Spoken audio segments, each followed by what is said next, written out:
অনুষ্ঠান অনেকদিন পর সত্যি করছি, ভালো লাগছে। নানা ধরনের অনুষ্ঠান হচ্ছে, গান, কবিতা, নাচ, খুবই উপভোগ করছিলাম।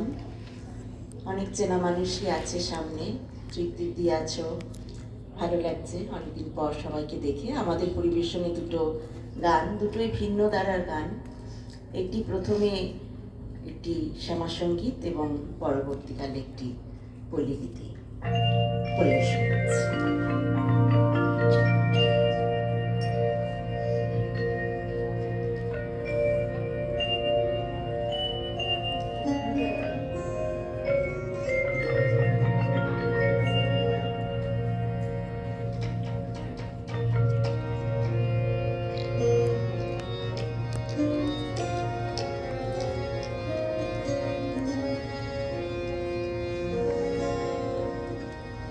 একবার নাচো নাচো গো শ্যামা, নাচো তেমন করে, একবার নাচো মা, একবার নাচো মা, একবার নাচো